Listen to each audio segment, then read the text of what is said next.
L'importance de l'entrepreneuriat féminin dans la société a été récemment mise en exergue lors de la deuxième édition du projet Laguna Business Forum, thème choisi le leadership féminin des carrières qui inspirent. Le Rotary Club Côte d'Ivoire a inauguré hier 40 latrines publiques, une façon pour cette organisation de lutter contre l'insalubrité et les maladies dans les communes d'Abidjan. Bonsoir, bienvenue dans le 19h. Planchons sur la deuxième édition du projet Laguna Business Forum organisé par la Jeune Chambre internationale. Thème retenu, le leadership féminin des carrières qui inspirent. Cette rencontre tenue hier vise à montrer l'importance de l'entrepreneuriat des femmes dans la société. Colette Ilboudo, Nousangaré, Doigt de Laser. Nous sommes à la deuxième édition de Business Forum, une plateforme de rencontre et d'échange entre les jeunes entrepreneurs et les jeunes désireux de s'engager dans l'entrepreneuriat. Le thème de cette année, le leadership féminin des carrières qui inspirent. Pendant une heure, les panélistes ont entretenu l'auditoire sur l'importance de l'entrepreneuriat féminin. Représentatives dans tous les secteurs d'activité économique, les femmes peuvent être un facteur déterminant dans le développement de la Côte d'Ivoire, ont indiqué les panélistes. Pour nous, l'entrepreneuriat féminin ne doit pas être cantonné seulement dans les petits métiers de l'informel auxquels ces femmes-là s'adonnent ou en milieu rural, mais on doit pouvoir le développer, faire en sorte que par des financements, par l'éducation financière, par la mise à disposition de fonds, par le développement de l'accès au financement et à l'éducation financière, elles puissent atteindre un niveau qui puisse les faire sortir du secteur informel. Laguna Business Forum est une initiative de la Chambre internationale d'Abidjan-Lagune, une organisation citoyenne qui regroupe des jeunes de 18 à 40 ans. Voir des dames qui sont parties de zéro aujourd'hui, qui sont à un niveau d'entrepreneuriat élevé. Voilà. Lorsque l'on voit ce partage d'expérience, fouetter un peu l'orgueil pour que demain elles entreprennent, parce que seul par l'entrepreneuriat, vraiment, elles peuvent mieux s'en sortir. La majorité des femmes sont dans l'informel. Il suffit de les organiser. Si elles sont organisées, vous allez voir aujourd'hui que vraiment la pauvreté va se réduire énormément dans nos ménages. Conférences, débats, partage d'expériences et exposition-vente des temps forts qui ont meublé cette deuxième édition de Laguna Business Forum. Une ONG vole au secours des orphelins et enfants de la rue. À travers un dîner gala, l'organisation Beraka Blessing a collecté des fonds pour 3 orphelinats à Abidjan et l'intérieur du pays. Cette première édition a pour but de collecter des vivres et non-vivres pour les mères dont les enfants meurent en couche. Bintou Pekele, Doigt de Laser. Agir pour redonner de l'espoir. C'est autour de ce thème que l'ONG Beraka Blessing a organisé son premier dîner gala de collecte de fonds, de vivres et de non-vivres. Ces dons destinés à 3 orphelinats, dont le foyer Akwaba d'Abobo et le centre d'accueil Sainte-Geneviève de Katiola. Notre plus gros besoin, je pourrais le dire, c'est vraiment la nourriture. Parce qu'il faut dire que le foyer Akwaba, c'est une capacité d'accueil de 60 enfants. 60 enfants, alors pour un repas, il nous faut 12,5 kg de riz. Donc pour vous dire un sac de 50 kg, tout de suite c'est vite parti. Alors donc le repas vraiment c'est coûteux. Et il faut dire que nous réussissons à vivre parce que des gens de bonne volonté nous viennent en aide, comme l'ONG Beraka Blessing. Le centre d'accueil Sainte-Geneviève de Katiola a une vingtaine de pensionnaires. Ce sont des enfants qui sont en opposition avec la tradition.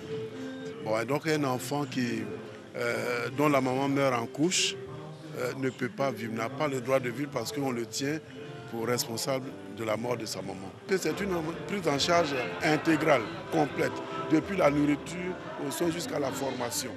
Ce soir, je remercie tous ceux qui soutiennent l'ONG Beraka, qui l'ont soutenu jusqu'à présent pour qu'eux puissent nous soutenir. Pour le parrain de ce dîner gala et la présidente de l'ONG Beraka Blessing, ces fonds permettront de redonner de l'espoir aux orphelins et aux enfants de la rue. Les orphelins, on en a toujours. Et ça peut arriver à tout le monde. Et c'est pour cela que j'estime que quand on peut partager, il faut le faire. C'est pour cela que nous avons tenu à encourager cette ONG. Parce que l'enfance, c'est l'avenir. L'enfance, c'est demain. Et c'est pour cela que je pense que chacun à son niveau doit faire ce qu'il peut pour aider les enfants à s'intégrer dans la société. Surtout les enfants de la rue, il faut les aider. Ces centres recueillent des enfants dont les mères meurent en couche, des enfants orphelins. Et nous voulons ce soir que chacun de nous fasse parler son cœur à travers un geste en espèces, des dons en nature, c'est-à-dire des produits alimentaires, des produits phytosanitaires, le riz, les pâtes alimentaires, tout et tout, pour permettre aux enfants de vivre normalement comme les autres enfants. Nous voulons contribuer à leur éducation, mais aussi à leur bien-être. Et ce soir, nous voulons collecter le maximum de produits alimentaires, le maximum de vêtements, de chaussures, pour apporter notre aide à ces enfants. L'ONG Beraka Blessing, composée essentiellement de volontaires, a été créée en 2012. Elle a pour mission de contribuer à l'éducation des enfants démunis et d'apporter de l'aide aux veuves. Le Rotary Club Côte d'Ivoire a inauguré hier 40 latrines publiques. Cette action s'inscrit dans le cadre d'un projet mis en œuvre dans les communes d'Abidjan, notamment dans les lieux à forte concentration de population tels que les marchés, les gares routières, les établissements scolaires et les centres de santé. L'objectif est de lutter contre l'insalubrité et les maladies. Coût du projet, plus de 94 millions de francs CFA. C'est reparti avec Doigt de laser. Plusieurs latrines inaugurées par les membres du Rotary Club de Côte d'Ivoire dans les communes d'Abidjan. L'école primaire publique Port-Boué 1 et 2 ont reçu des mains du sénateur Marie-Irène Richmond Awa les clés de leur nouvelle latrine. Après Port-Boué, cap est mis sur le groupe scolaire Gabriel Dadier de Koumassi, la gare de taxi de Cocody-la-Vie, le marché de Benjaville et le garage de la Casse d'Abobo. Ces différents sites ont également bénéficié des nouvelles latrines. Les Rotariens de Côte d'Ivoire sont fiers et honorés de remettre ce matin 40 latrines publiques. Cela a été rendu possible grâce à notre plaidoyer auprès de la Fondation Rotary, des clubs canadiens du district 50-20, notamment avec notre ami Peter, des districts américains également, australiens, nous ont soutenus, de même que le district 9101 du Rotary International qui regroupe 10 pays de notre sous-région. Les bénéficiaires ont exprimé leur reconnaissance aux donateurs et promettent d'en faire bon usage. Merci pour cette action de grande portée, pour cette action d'intérêt public.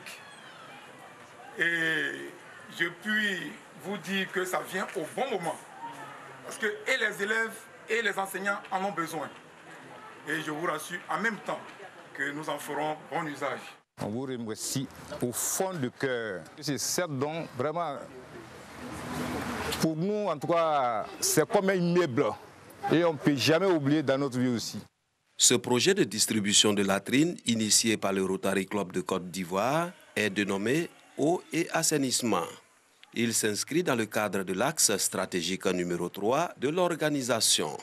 Ce sont au total 60 latrines publiques qui sont offertes par le Rotary Club de Côte d'Ivoire dans la réalisation de ce projet à Abidjan, Grand-Bassam, Bonois et Aboisseau.